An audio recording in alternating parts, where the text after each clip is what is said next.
cambiado. Tom Cruise.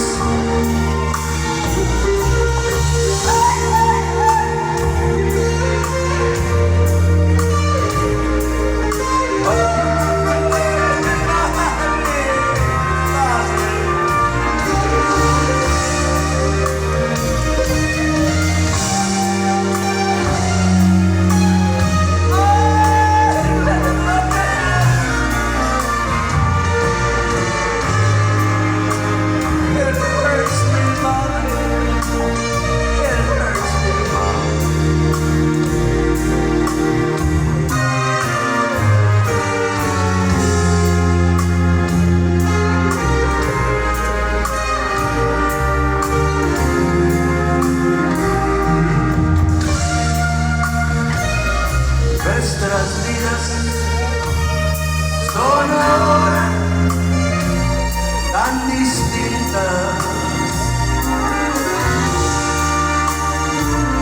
Tú eres de otro y yo soy yo. Es tan triste querer tanto a mi vecina. Y va en el alma tanto orgullo. A mí no me duele una chica. Dime.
The next couple of songs relate to the book of my story, but it's more than my story, Little Joe.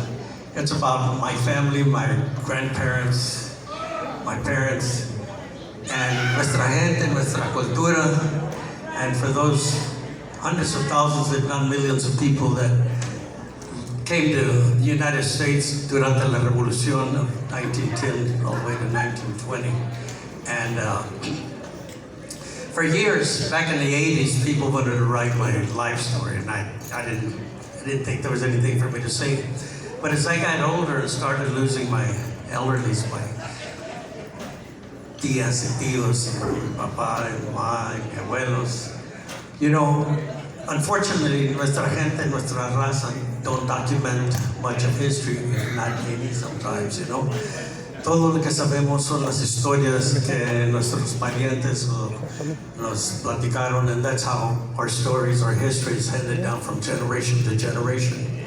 And finally, I thought it was time for me to tell my story about my family, how they got here, when they got here, all the trials and errors they had to go through to survive. My dad came from San Luis Potosí. Potosinos! And he arrived in Texas in 1912, my mom in 1915. She came from Aguascalientes, where her father, my grandfather, was Coronel Jose Maria de Leon. And sent my great-grandmother, my mom and my uncle to Texas when they were just children. And he wanted them to come back to Mexico, and my mom grew up in Texas, and they lost communication and it just never happened. That's why they named me Jose Maria de Leon Hernandez. But I can't spell that, so Little Joe will do it. You think I'm kidding? So in 1914, my dad gets busted, and it's all in the book. The police came to the house, kicked the door down, brought some dogs in, and went through the house. It was a big raid, and I was 14 years old, and it was just incredible stuff happening. Anyway, 4 joints, 4 years, equal justice, right? Pinche Trump getting away with all he's getting away with. Anyway, that's another story for another time. But this is, in 1955, my dad knew he was going to prison, and what he did was grooming me. I didn't know what he was doing. I always thought all these years, why would this man put this kid in charge of the family? He drove us to Altus, Oklahoma. My mom, myself, 2 of my siblings, and Tia and Tio, and left me there in charge. That was 1954 when I bought my first guitar. Anyway, and he was a railroad man, so he hitched a ride. He was supposed to leave the state. And all these years, as I said, I thought, why would he do that? You know, why would he put me in charge?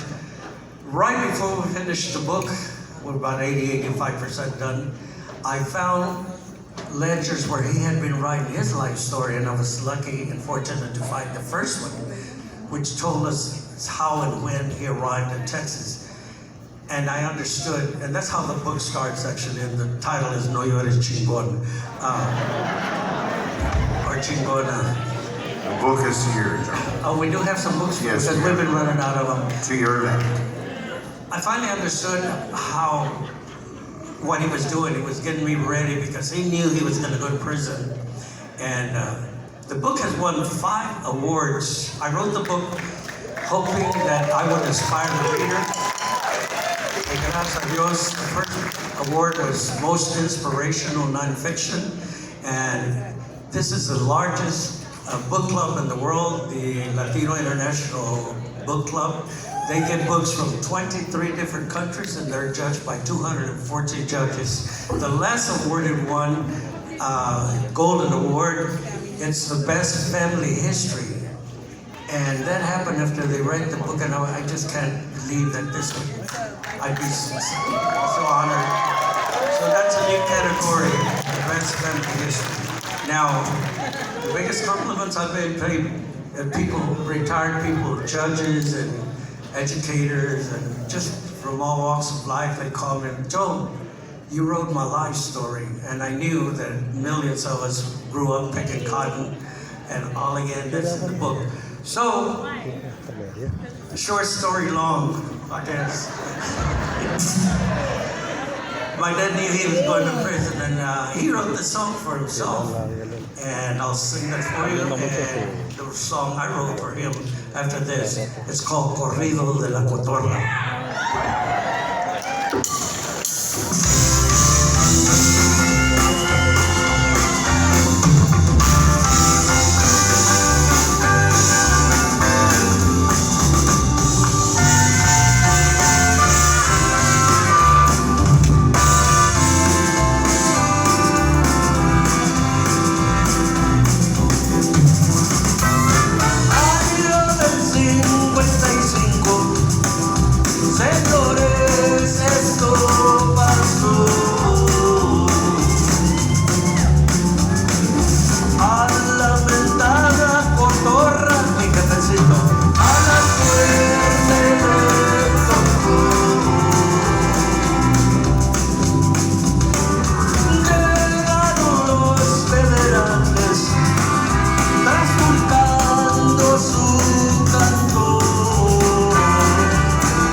Luis Potosí.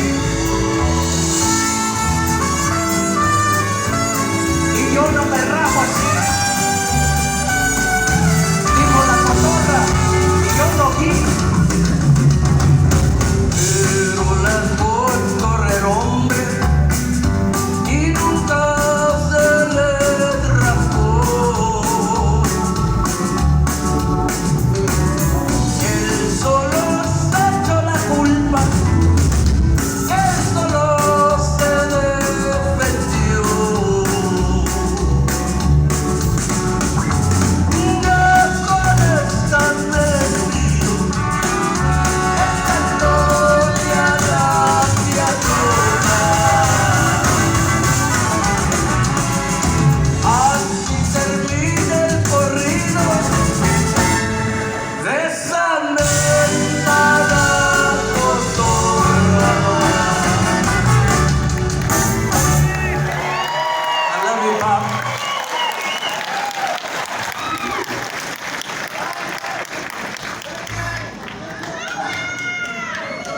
So after all the years of me wanting to write a song for my dad, it just wouldn't happen. But one evening, I'm watching the news and I get a phone call and they tell me, Joe, you're a grandfather.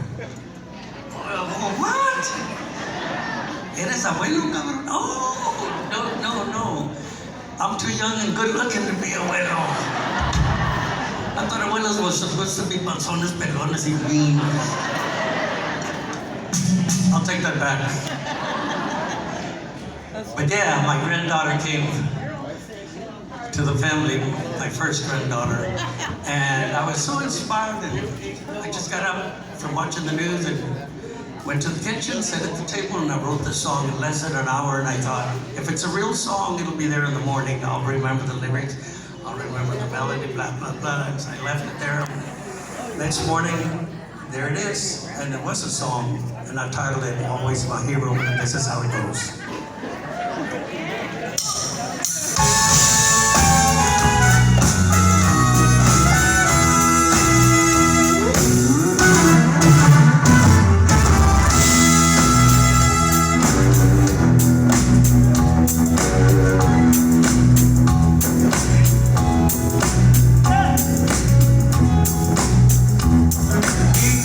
Across the border from down in Mexico, came with his mom and dad. He was only 4 years old. Life wasn't easy, but he never once complained. He was always my hero, my friend, my old man. He was always my hero, my friend, my old man.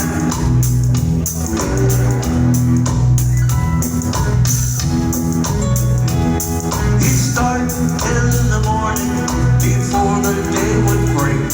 He vowed to feed the family no matter what it takes. He started selling Mary Janes to make an extra dime, so he never blamed nobody when he had to do his time. He'd leave the morning to make it go back to San Luis Potosí, but he had his familia, 12 kids including me. Now he's gone forever, he made his final stand. He was always my hero, my friend, my old man. He was always my hero, my friend, my old man.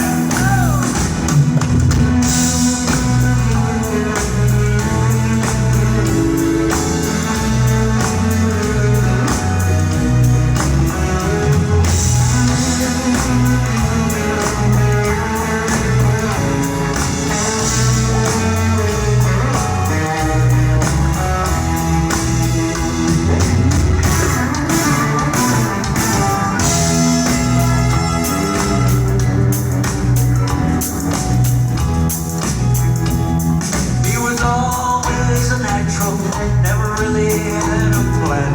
Said, don't worry about the people's fault. There's a friend in every man. He started selling local weed to make an extra dime. So he never blamed nobody when he had to do his time. He made the point to make him go back to San Luis Potosí.